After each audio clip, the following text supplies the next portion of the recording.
ഇനി കാണാൻ പോകുന്ന കുടുംബശ്രീ ഷാ ലേറ്റസ്റ്റ് എപ്പിസോഡ് റിവ്യൂയാണ്. അപ്പോൾ ഇനി കാണാൻ പോകുന്ന എപ്പിസോഡിനകത്ത് സത്യമോളെയും കൊണ്ട് നേരെ സത്യഭാമയുടെ വീട്ടിലേക്ക് പോകാനായി ഇറങ്ങുവാണ് ഗോപാലകൃഷ്ണൻ. അപ്പോൾ അതാണ് ഇന്നത്തെ എപ്പിസോഡിൻ്റെ ഏറ്റവും വലിയ ഹൈലൈറ്റ് എന്ന് പറയുന്നത്.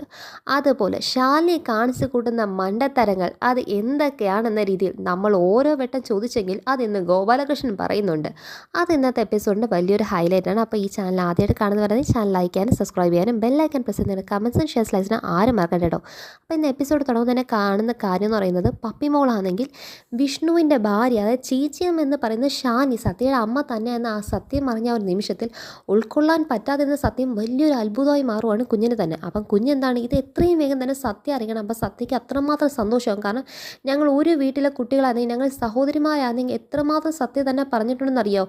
അപ്പം സത്യയ്ക്ക് കേൾക്കും വളരെ സന്തോഷം. ഞങ്ങൾ രണ്ടുപേരും ശാരദാമ്മയുടെ കൊച്ചുമക്കളെന്ന് അറിയുമ്പോൾ സത്യയ്ക്ക് എന്തുമാത്രം സന്തോഷമാണെന്ന് അറിയാമോ എന്നൊക്കെ എന്താണ് സത്യയെക്കുറിച്ച് ഭയങ്കരമായിട്ട് എന്താണ് സംസാരിക്കുകയാണ് വാതോര നമ്മുടെ പപ്പിമോള്. അപ്പോൾ സത്യയോടെ അറിഞ്ഞ സത്യങ്ങളൊക്കെ പറഞ്ഞോളാൻ വയ്യാത്ത വെപ്രാളത്തിനകത്താണ് പപ്പിമോളുടെ ആ ഒരു കുരുന്ന് മനസ്സിലിരിക്കുന്നത്. അപ്പോൾ അച്ഛനോട് ഫോൺ ചോദിക്കുക, രോഹിത്തിനടുത്ത് അച്ഛൻ ഫോൺ തന്നെ സത്യം വിളിച്ച് കാര്യങ്ങളൊക്കെ പറയട്ടെ.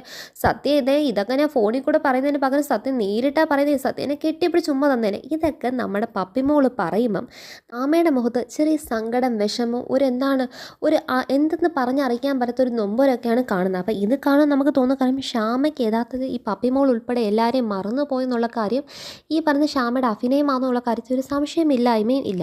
വാശിക്കൊടുവിൽ പപ്പി പറയുവാണ് ഞാൻ തന്നെ ഫോൺ എടുത്തോളാം അച്ഛൻ തന്നില്ലെങ്കിൽ എന്ന് പറയുമ്പോഴത്തേക്ക് ശാലിനി എന്താണ് തടഞ്ഞു നിർത്തുവാണ്. പപ്പിമോളെ തടഞ്ഞു നിർത്തിയിട്ട് പപ്പിമോളുടെ കയ്യിൽ നിന്ന് ഒരു സത്യം മേടിക്കുകയാണ്. മോളെ ചേച്ചിയമ്മ പറയുന്ന മോളൊന്ന് കേൾക്കണം, ഇപ്പോഴേ സത്യം വിളിച്ചൊന്നും അറിയിക്കാൻ പോലെ വേണം ചേച്ചിയമ്മ, ഇതൊക്കെ സത്യം അറിയണം എന്നൊക്കെ നമ്മുടെ പപ്പിമോൾ ഒരറ്റം പറയുമ്പം ശാലിനി പറയുന്നുണ്ട് ഇപ്പം സത്യം അറിഞ്ഞാൽ കാര്യങ്ങളൊന്നും ശരിയാവത്തില്ല, അല്പം സമയം കൂടെ എനിക്ക് താ, അതിനുശേഷം സത്യയോടെ എന്ന് പറയാമെന്ന് ഞാൻ തന്നെ നിനക്ക് പറഞ്ഞു തരാം. കാരണം ഇപ്പോൾ ഒന്ന് ആലോചിച്ച് നോക്കും, സത്യടുത്ത് ഞാനാണ് ചേച്ചിയമ്മ നീ പറഞ്ഞു കഴിഞ്ഞാൽ സത്യയുടെ അച്ഛൻ ആരാന്നുള്ള ചോദ്യത്തിന് തന്നെ ഇപ്പം തന്നെ ഉത്തരം കൊടുക്കണം. അതെല്ലാം കൂടി ഇപ്പം പറയാൻ പോയാൽ ഒന്നും ശരിയാകത്തില്ല മോളെ. സത്യാമ്മയ്ക്കാണെങ്കിലും ഇതൊക്കെ നമ്മൾ ഇനി പറയാൻ പോയാൽ സത്യാമ്മ എന്താണ് ഈ ദേഷ്യം പിടക്കൊക്കെ വർദ്ധിപ്പിച്ച് വന്ന് ലാസ്റ്റ് നിന്നെയും നിൻ്റെ അമ്മയും പോലും ഈ വീട്ടിൽ നിന്ന് ഇറക്കി വിട്ടുന്നിരിക്കും. അങ്ങനെ നമ്മൾ ചെയ്ത് കളയുന്നതിനേക്കാൾ നല്ലത് എല്ലാ പ്രശ്നങ്ങളും എന്താണ് ഒന്ന് മാറ്റി എല്ലാം ഒന്ന് ശരിയാക്കി എടുത്തിട്ട് സത്യയോട് ഇതൊക്കെ പറയുന്നില്ലേ. പോലെ തന്നെ ഇന്നത്തെ വിഷ്ണുവച്ചൻ്റെ അവസ്ഥയൊക്കെ അറിയാമല്ലോ. ഈ സമയത്ത് സത്യയോട് ഈ സത്യങ്ങളൊക്കെ പറഞ്ഞാൽ അവൾക്കത് ഉൾക്കൊള്ളാൻ പറ്റിയെന്ന് പോലും ഇരിക്കത്തില്ല. അവൾക്കിവിടെ സത്യാമ്മ എന്താണ് സത്യാമ്മ അവളോട് കാണിക്കുന്ന ഒരു വെറുപ്പ് അവൾക്ക് വളരെ സങ്കടം ഉണ്ടാക്കത്തല്ലേ ഉള്ളൂ. അതുകൊണ്ട് മോള് ഞാൻ പറയുന്നൊന്ന് കേൾക്ക്, എൻ്റെ പൊന്നു മോളല്ലേ, തൽക്കാലം ഒന്ന് കൂടെ ഇത് സത്യമോളുടെ അടുത്ത് പറയാതെ മോളിരിക്കണം. എന്നിട്ട് ഞാൻ തന്നെ പപ്പിമോളോട് വാക്ക് പറയുന്നത് ഞാൻ തന്നെ എന്നിത് സത്യമോളോട് കുറച്ച് ദിവസം കാത്തുനിന്നാൽ മതി എന്ന് പറയാൻ ഞാൻ തന്നെ പറയുമ്പം മോൾ ഇതൊക്കെ സത്യയോട് പറഞ്ഞു, അത് കുഴപ്പമില്ല, എനിക്കിതൊന്നും പറയത്തില്ലെന്ന് എനിക്ക് സത്യം ചെയ്താൽ ചേച്ചി അമ്മയിലെ ചോദിക്കുന്ന പറയുമ്പം അത് വേണോ ഇങ്ങനെ സത്യമൊക്കെ ചെയ്ത് തരണോ. നമ്മുടെ പപ്പിമോക്ക് എന്താണ് അതിനൊരു മടിയാണ്. കാരണം പപ്പിമോക്ക് ബെസ്റ്റ് ഫ്രണ്ടിനോട് പറഞ്ഞേ പറ്റത്തുള്ളൂ. ലാസ്റ്റ് എന്നാ ശരി എന്നിട്ട് വാക്ക് കൊടുക്കണം. പ്രശ്നമൊക്കെ അവിടെ സോൾവ് ആയതിൻ്റെ ഒരു തൽക്കാല ആശ്വാസത്തിൽ ഇരിക്കുവാണ് നമ്മുടെ ശാലിനി. അപ്പം ആ ശാലിനി അവിടെ പുറത്തിറങ്ങി മുറ്റത്ത് നടന്ന് ചിന്തിക്കുവാണ്, ഇങ്ങനെ പോയാൽ എനിക്ക് ഒത്തിരി നാളൊന്നും സത്യയിൽ നിന്ന് ഈ സത്യങ്ങൾ മറച്ചു പിടിക്കാൻ പറ്റില്ല. സത്യയോട് എത്രയും വേഗം തന്നെ അവളുടെ അച്ഛൻ വിഷ്ണു എന്നുള്ള കാര്യങ്ങളും എല്ലാം പറഞ്ഞേ പറ്റത്തുള്ളൂ. അതിന് മുന്നേ ഇവിടുത്തെ എല്ലാം കലങ്ങിക്കിടക്കുന്ന കാര്യങ്ങളൊക്കെ മാറ്റി എല്ലാം റെഡിയാക്കി എടുത്തേ പറ്റത്തുള്ളൂ. കാരണം ഇനി എനിക്ക് ഒത്തിരി നാളൊന്നും പപ്പിയും സത്യം തമ്മിൽ ഈ സത്യങ്ങൾ പരസ്പരം പറയാതിരിക്കാനൊന്നും എനിക്ക് തടയിടാൻ പറ്റത്തില്ല. കാര്യങ്ങളൊക്കെ ഇനി നേരാക്കി കൊണ്ടുവരാൻ ഇനി അല്പസമയം മാത്രമേ ഉള്ളൂ. ശാലിനി എന്താണ് ഡിറ്റർമൈൻഡാണ് ഇനി സത്യയോട് സത്യയുടെ അച്ഛൻ വിഷ്ണു തന്നെയാണെന്ന് പറഞ്ഞു കൊടുക്കാൻ ശാലിനി മനസ്സുകൊണ്ട് താല്പര്യത്തിലേക്ക് വന്നിരിക്കുന്നതാണ് കാണിക്കുന്നത്.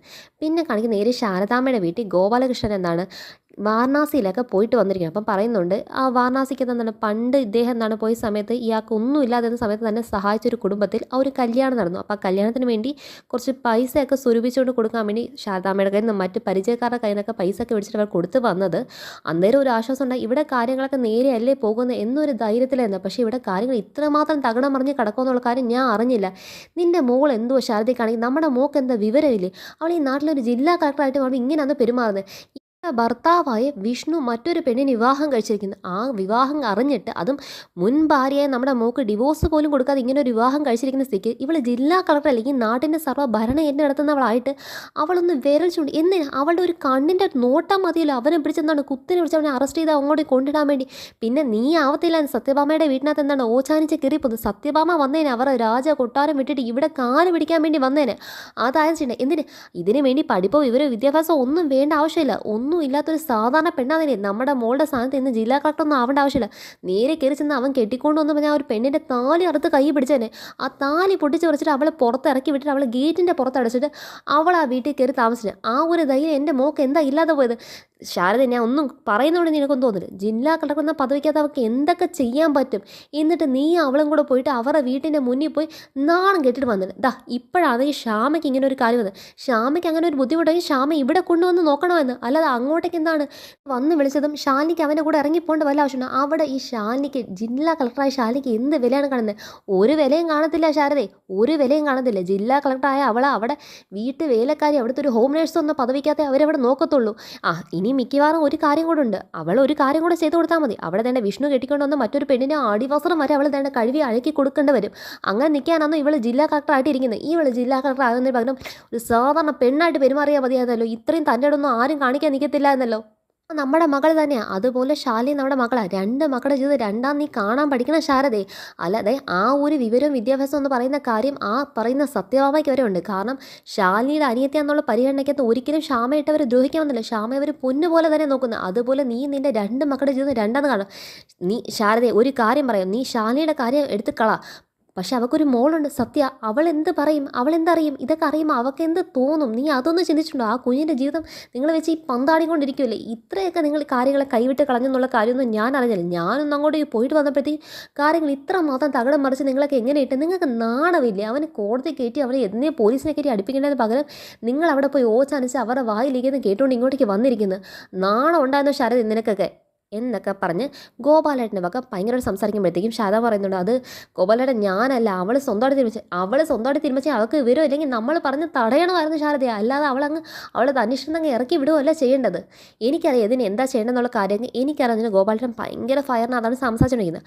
അപ്പോഴത്തേക്കാണ് സത്യമോളെയും കൊണ്ട് എന്താണ് നേരെ ഡ്രൈവർ കാറിനകത്ത് വന്നത്. അപ്പോഴത്തേക്കും സത്യമോളെ കാറിൽ നിന്ന് ഇറക്കണ്ട എന്ന് പറഞ്ഞ് ഗോപാലേട്ടൻ അവിടെ തടഞ്ഞെത്തോ. എന്നിട്ട് പറയുന്നുണ്ട്, അവളെ ഇറക്കണ്ട, അവളെയും കൊണ്ട് ഇപ്പോൾ ഒരു സ്ഥലം വരെ പോകണം. ശാരദ നീ വരുന്നെങ്കിൽ വാ, എൻ്റെ കൂടെ വരുന്നെങ്കിൽ വാ. അപ്പോൾ ഇതൊക്കെ നമ്മുടെ സത്യമോൾ കേട്ടുകൊണ്ടിരിക്കുവാണ്. അല്ലേട്ടാ വേണ്ട, സത്യമോൾക്ക് ഒന്നും അറിയത്തില്ല, വെറുതെ കുഞ്ഞിനെ അറിയിപ്പിക്കേണ്ട എന്നൊക്കെ നമ്മുടെ ശാരദാമ്മ എന്താണ് ഗോപാലൻ്റെ കാല് പിടിക്കും. ഗോപാലൻ പറയുന്നുണ്ട്, അല്ല ശാരദേ സത്യം അറിയണം, അവളുടെ അമ്മ എവിടെയാണോ അവിടെയാണ് അവൾ താമസിക്കുന്നത്. അവളുടെ അമ്മയുടെ വീട്ടിൽ തന്നെ അവൾ പോകണം. എൻ്റെ വീട്ടിലേക്ക് നേരെ കാറ് പോയേ പറ്റത്തുള്ളൂ, അല്ലാതെ അവളെ ഇവിടെ വെച്ചുകൊണ്ടിരിക്കേണ്ട ഒരു ആവശ്യമില്ല. നിങ്ങൾ എന്തിനാ ഈ കുഞ്ഞിനെ എന്ത് പൊട്ടം കളിപ്പിക്കാൻ നിൽക്കുന്നത്? അവളെല്ലാം അറിയട്ടെ ശാരദ, എന്തിനാണ് നിങ്ങൾ ഇവളെ മണ്ടി ആയിക്കൊണ്ടിരിക്കുന്നത്? എത്ര കാലം മണ്ടിയാക്കും എന്നങ്ങ് ഗോപാലനെ ചോദിക്കുമ്പോൾ ഇതൊക്കെ സത്യമോളെ കേട്ടോണ്ടിരിക്കുക. അപ്പോഴത്തേക്കും ലാസ്റ്റ് വേണ്ട എന്ന് പറയുമ്പോഴത്തേക്കും ഇങ്ങനെയൊന്നും പറഞ്ഞിട്ടൊന്നും ഗോപാലേട്ടൻ്റെ തല ഇതൊന്നും കയറത്തില്ലെന്നാകുമ്പോഴത്തേക്കും ലാസ്റ്റ് ശാരദ പറയോ, ഇതുപോലെ ഒരു ദിവസം ഗോപാലേട്ടൻ എന്നെ വിളിച്ചുകൊണ്ട് സത്യാമ്മയുടെ മുറ്റത്ത് പോയാൽ എന്നിട്ട് സംഭവിച്ച കാര്യങ്ങളൊക്കെ അറിയാമല്ലോ. അതുപോലെ വീണ്ടും പോരാന്നെങ്കിൽ ഞാനില്ല ഗോപാലേട്ട. മറ്റൊരു കാര്യം പറഞ്ഞല്ലേ ഗോപാലേട്ടൻ പറഞ്ഞതുപോലെ, അതായത് തൻ്റെ മുന്നിൽ തന്നെ ഭർത്താവ് മറ്റൊരു പെണ്ണിനെ താലി കെട്ടിക്കൊണ്ട് വരുമ്പോൾ ആ താലി പറിച്ചെടുത്തിട്ട് അവളെ വീട്ടിൻ്റെ മുറ്റത്ത് പുറത്താക്കി നിർത്തണമെന്ന്. അങ്ങനെയൊക്കെ ആണെങ്കിൽ തിരിച്ച് ജീവിതത്തിൽ സ്നേഹം തിരിച്ചു പിടിക്കാൻ പറ്റുമോ? ബന്ധം തിരിച്ചു പിടിക്കാൻ പറ്റും. അത് കോടതി നിയമം എന്തുകൊണ്ട് വേണമെങ്കിലും ബന്ധം തിരിച്ചു പിടിക്കാൻ പറ്റും. പക്ഷേ നഷ്ടപ്പെട്ടു പോയ സ്നേഹം, വിശ്വാസം ഇതൊക്കെ തിരിച്ച് അങ്ങനെ എടുത്ത് പിടിക്കാൻ പറ്റൂ? പറഞ്ഞതൊക്കെ ശരി തന്നെ. വിവാഹ ബന്ധം എന്ന് പറയുന്നത് ഒരു പെട്ടെന്നൊന്നും ഊരിയെടുക്കാൻ പറ്റുന്ന ഒരു കുടുക്കല്ല എന്നുള്ള കാര്യമൊക്കെ. പക്ഷേ അങ്ങനെയാണെന്നുണ്ടെങ്കിൽ ഞാൻ അന്ന് പണ്ട് അതുപോലെയൊക്കെ ചെയ്തിട്ടുണ്ടായിരുന്നു എന്ന് കുത്തി അങ്ങ് എന്താണ് ശാരദാമ്മ സംസാരിക്കുക. പിന്നെ ഗോപാലൻ തന്നെ നിശബ്ദനാണ്. പിന്നെ അന്ന് ഗോപാലനെ ഈ വീട്ടിൽ നിന്ന് ഇറക്കി വിടാൻ ശാലിനി മോൾ പോയപ്പോൾ ഞാൻ അവളോട് പറഞ്ഞ ഒറ്റൊരു കാര്യം, ഭാര്യ ഭർത്താക്കന്മാർ തമ്മിലുള്ള പ്രശ്നത്തിനിടെ മക്കളല്ല മറ്റാരും മൂന്നാമതൊരാൾ കയറി ഇടപെടേണ്ട ആവശ്യമില്ല എന്ന് പറഞ്ഞു. ഇന്ന് അതേ സ്വാതന്ത്ര്യം നമ്മുടെ മോക്കുണ്ട് ഗോപാലന. അവക്കും അവളുടെ ജീവിതത്തിലേക്ക് നമ്മൾ കയറി ഇടപെടാതെ ഇരിക്കുമോ എന്നൊരു മാന്യത നമ്മളും കാണിക്കേണ്ട ആവശ്യമുണ്ട് എന്നൊക്കെ പറയുമ്പോഴത്തേക്ക് ലാസ്റ്റ് നമ്മുടെ സത്യമോളുടെ മുന്നിൽ തന്നെ വെച്ച് നമ്മുടെ ഡ്രൈവർ പറയുമോ, സാറേ ഞാനൊന്ന് പറയുന്നുണ്ടൊന്നും വിചാരിക്കുന്നത്. എന്നിട്ട് നമ്മൾ ഡ്രൈവർ കയറി ഒരു കാര്യത്തിൽ ഇടപെട്ട് പറയാം, സാറേ കുടുംബകാര്യത്തിൽ ഇടപെടുമോ എന്ന് ചിന്തിക്കാൻ നിൽക്കില്ല, പക്ഷേ ഞാൻ ഒറ്റൊരു കാര്യം മാത്രം പറയാം സാറേ, ശാലിനി നമുക്ക് നല്ല വിവരമുണ്ട്, സ്നേഹം കൊണ്ടാണ് എല്ലാവരെയും തിരിച്ചു പിടിക്കുന്നതും എല്ലാ കാര്യം കീഴടക്കുന്നത്. അപ്പം പിന്നെ എന്താണ് തൽക്കാലത്തേക്ക് ശാലിനി മോളുടെ രീതി തന്നെ അങ്ങ് പോട്ടെ എന്നങ്ങ് വിചാരിച്ചാൽ പോരെന്നൊക്കെ ഈ പറയുമ്പോഴത്തേക്കും നേരെ എന്താണ് കുഞ്ഞെന്താണ് കാറിൽ നിന്ന് ഇറങ്ങുമോ. അമ്മ പോയതാണോ പ്രശ്നം? മുത്തശ്ശനൊന്നും അറിയത്തില്ല. അമ്മ എവിടെ പോയെന്നറിയോ? അറിയത്തില്ലല്ലോ. അമ്മ ഒരു ഡിസ്ട്രിക്ട് കളക്ടറല്ലേ, അമ്മ ഈ നാട്ടിലെ കളക്ടറല്ലേ, അതുകൊണ്ട് അമ്മയുടെ ഒഫീഷ്യൽ കാര്യത്തിന് പോയത്. ഈ മുത്തശ്ശനൊന്നും അറിയത്തില്ല മണ്ടൻ എന്ന് പറഞ്ഞാൽ സത്യമോളടുത്ത് നമ്മുടെ ശാന്തം പറയുന്നുണ്ട്, മോള് വാ മോക്ക് ഞാൻ ചായ തരാന്നൊക്കെ പറയുമ്പോൾ ശാലിനി എന്തോ കള്ളത്തരം പറഞ്ഞ് മോൾ എന്താണ് ഒതുക്കിയിട്ടുണ്ടെന്നുള്ള കാര്യം എല്ലാവർക്കും മനസ്സിലായി. അങ്ങനെ നേരെ തന്നെ എന്താണ് ഗോപാലിൻ്റെ മുറ്റത്ത് വന്നത് പറയാം, മുത്തശ്ശനൊന്നും അറിയത്തില്ല, മുത്തശ്ശനൊരു മണ്ടൻ, എല്ലാവരും ഹാപ്പി ആയിരുന്നാൽ മതി എന്നൊക്കെ പറഞ്ഞിട്ട്. കാരണം സത്യമോൾ പറയുന്നുണ്ട് അമ്മ ഹാപ്പിയാണ്, മുത്തശ്ശി വിഷമിക്കേണ്ട എന്നൊക്കെ പറയുമ്പോൾ എല്ലാവരും ഹാപ്പിയായി ഇരുന്നാൽ മതിയെന്ന് അവിടെ ഗോപാലൻ്റെ ഒറ്റയ്ക്ക് നിന്നാണ് പെറുപെറുക്കുന്നതാണ് കാണിക്കുന്നത്. പിന്നെ കാണിക്കുന്നത് നമ്മുടെ ശാലിനി മുറ്റത്ത് ഇങ്ങനെ ആലോചിച്ചുകൊണ്ട് നിൽക്കുമ്പോഴത്തേക്കും നേരെ അനുപല്ലവി വരുവാണ്. അനുപല്ലവി വന്നിട്ട് പറയുന്ന കാര്യം എന്ന് പറയുന്നത് ചൈന കോളനി കുട്ടികൾക്ക് ആ ഭക്ഷ്യ വിഷബാധ കേട്ട കാര്യമാണ് പറയുന്നത്. അപ്പം അത് ടി വിയിൽ ന്യൂസ് കാണിക്കുന്നുണ്ടെന്നൊക്കെ പറയുമ്പോഴത്തേക്കും നോക്കുമ്പോഴത്തേക്കും ഇഷ്ടംപോലെ കുട്ടികൾക്ക് ഭയങ്കര സീരിയസ് ആയിട്ടുള്ള സിറ്റുവേഷനാണ്. അപ്പം ഇതിൻ്റെ എല്ലാത്തിൻ്റെയും കാരണം ജില്ലാ കളക്ടർ ശാലിനി വിഷ്ണു IAS എന്നും കൂടെ പറയുന്നതൊക്കെ ന്യൂസിനകത്ത് വരുന്നുണ്ട്. അപ്പോഴത്തേക്കും എനിക്ക് ഇപ്പം തന്നെ അങ്ങോട്ടേക്ക് പോകണോ ശാലിനി പറയുമ്പോഴത്തേക്കും ഈ അനുപല്ലവി പറയുന്നുണ്ട് മാഡം വേണ്ട മാഡം, അവിടെ എല്ലാവരും ഭയങ്കര ദേഷ്യത്തിനകത്താണ്, അവരൊക്കെ അവരുടെ മക്കൾക്ക് എന്ത് സംഭവിക്കുന്ന അറിയാത്ത സിറ്റുവേഷൻ ആയിരിക്കും. മാഡം ഇങ്ങോട്ടേക്ക് കയറിപ്പോയി കഴിഞ്ഞാൽ അവരെന്തെങ്കിലുമൊക്കെ പറഞ്ഞു നിൽക്കും. പിന്നെ ആ മനസ്താപം അവർക്ക് മാഡം അല്ല ഇതിൻ്റെയൊക്കെ പിറകിൽ നിന്ന് അറിയുമ്പോഴത്തേക്കും ലാസ്റ്റ് അവർക്ക് അതിൻ്റെതായ തെറ്റിദ്ധാരണ ഒക്കെ മാറ്റിയിട്ടുള്ള സങ്കടം കാണും. അതിനു വേണ്ടി ഇപ്പം പോകണ്ട. അപ്പം ഞാൻ എൻ്റെ കുറ്റങ്ങൾ ഞാൻ ചെയ്ത് വന്നിട്ട് ഞാൻ ഇവിടേക്ക് ഒളിച്ചിരിക്കണമെന്നാണോ അനുപല്ലവി പറയുന്നത്? ഇത് ജില്ലാ കളക്ടറിൻ്റെ ഓർഡറാണ്, അതുകൊണ്ട് നമുക്ക് ഇപ്പം തന്നെ പോകണമെന്ന് ശാലിനി അങ്ങോട്ടേക്ക് പോകുന്നതാണ് പറയുന്നത്. അപ്പം പത്രക്കാരാണെങ്കിൽ കുട്ടികൾക്ക് എന്തുമാത്രം സീരിയസ് എന്നുള്ള കാര്യങ്ങളും അതൊക്കെ പറയുന്നുണ്ട്. ജീവനോടെ ഇല്ല എന്ന് പിന്നെ മാറ്റി പറയുക, അല്ല സോറി ക്ഷമിക്കണം, കുട്ടികൾ വളരെ സീരിയസ് ആണെന്നൊക്കെ പറഞ്ഞിട്ട് ഈ കണക്കുകളൊന്നും നമുക്ക് കൃത്യമായിട്ട് അറിയത്തില്ല എന്നൊക്കെ പറഞ്ഞ് പത്രക്കാരങ്ങ് ഊതി പെരുപ്പിച്ചുകൊണ്ടിരിക്കുകയാണ്. ഈ സമയത്ത് ഇതെല്ലാം അവർ പോയി നിന്ന് സംസാരിക്കുന്നതൊക്കെ ജില്ലാ കളക്ടർ ഓഫീസിൻ്റെ മുന്നിനകത്ത്. എന്നിട്ട് പറയുന്നുണ്ട് ഈ ഓഫീസിനെ ഇങ്ങനെ തന്നെ പറയണോ? ഇത്രയോ കുട്ടികൾക്ക് നേരെ ഇങ്ങനെ ഒരു ദ്രോഹം ചെയ്തിരിക്കുന്നത്, അതായത് ബാൻ ചെയ്തപ്പെട്ട ഒരു കമ്പനീനെ ഇങ്ങനെ ഒരു ഫുഡ് കോൺട്രാക്റ്റ് കൊടുത്തത് കൊണ്ടാണ് ഇത്രയും കാര്യം ചൈന കോളനി പോലത്തെ ഇത്ര ദരിദ്ര അവസ്ഥയിൽ കഴിയുന്ന ഒരു കുട്ടികൾക്ക് ഇതൊക്കെ സംഭവിച്ചെന്നുള്ള കാര്യമൊക്കെ പറയുന്നുണ്ട്. അതുപോലെ തന്നെ ഭയങ്കര വലിയ ഹൈപ്പിൽ പോകുന്ന കാര്യം ഇതിൻ്റെ പിറകിൽ ഇനി ഏത് വലിയ വമ്പൻ വ്യക്തിയാണെങ്കിലും സ്ട്രിക്റ്റ് ആയിട്ടുള്ള നിയമ നടപടി എടുത്തിരിക്കും എന്നൊക്കെ ഉറപ്പ് കൊടുക്കുന്നതായിട്ടുള്ള മിനിസ്റ്റേഴ്സിൻ്റെ കാര്യങ്ങളൊക്കെയാണ് പറയുന്നത്. അപ്പോൾ ശാലിനി ഭയങ്കര ടെൻഷനിൽ വന്നുകൊണ്ടിരിക്കുന്നു. അപ്പോഴത്തേക്കും ഇതിൽ ഡെപ്യൂട്ടി കളക്ടറായിട്ടുണ്ടായിരുന്ന ഒരു വ്യക്തിയായ സജീവ് കുമാർ പറയുന്നുണ്ട് ഇതെല്ലാം പത്രങ്ങളുടെ മുന്നിൽ വന്ന് സത്യങ്ങൾ തുറന്ന് പറയാൻ തയ്യാറാകും. അപ്പോഴത്തേക്കും മറ്റൊരു സ്റ്റാഫ് പറയുന്നത് സാറേ നല്ലപോലെ ആലോചിച്ചിട്ട് പോരെ ഇങ്ങനെ മാധ്യമങ്ങളുടെ മുന്നിൽ ഈ കാര്യമൊക്കെ പറയുന്നതിന് മുന്നേ വേറൊരു സ്റ്റാഫ് അത് വിലക്കുമ്പോൾ എനിക്കതൊന്നും ആലോചിക്കേണ്ട ആവശ്യമില്ല, എനിക്ക് എല്ലാ കാര്യവും പറയണം. വെറുതെ ഇതിൻ്റെ പേര് ഞാൻ ചെയ്യാത്ത കുറ്റങ്ങൾ ഞാൻ എൻ്റെ തല ഏറ്റെടുത്ത് വെച്ചിട്ട് ഞാൻ അതിൻ്റെ പേര് ഒരു കത്തിൽ വെച്ച് ജീവൻ അവസാനിപ്പിക്കാനൊന്നും ഞാനില്ല. എനിക്ക് പറയാനുള്ള കാര്യങ്ങളൊക്കെ പറയണം. ഇതിൻ്റെ പേരിൽ ഒരു ഉത്തരവാദിത്വം എൻ്റെ തലയിലില്ല എന്ന് പറഞ്ഞിട്ട് ഇദ്ദേഹം പത്രത്തിൻ്റെ മുന്നിൽ ഈ കാര്യങ്ങളൊക്കെ അഡ്രസ്സ് ചെയ്യാൻ തുടങ്ങാൻ നിൽക്കുന്ന സമയത്തും ശാലിനി അങ്ങോട്ടേക്ക് വരാൻ നിൽക്കുന്ന സമയം കാണിച്ചാണ് നെക്സ്റ്റ് എപ്പിസോഡിൻ്റെ എൻഡിങ് എന്ന് പറയുന്നത്. അപ്പോൾ എല്ലാവരും കാണും, ചാനൽ ലൈക്ക് ചെയ്യാനും സബ്സ്ക്രൈബ് ചെയ്യാനും ബെല്ലൈക്കൺ പ്രസ് ചെയ്ത് കമൻറ്റ്സും ഷെയർസ് ലൈക്സിന് ആരും മറക്കണ്ട. Bye bye.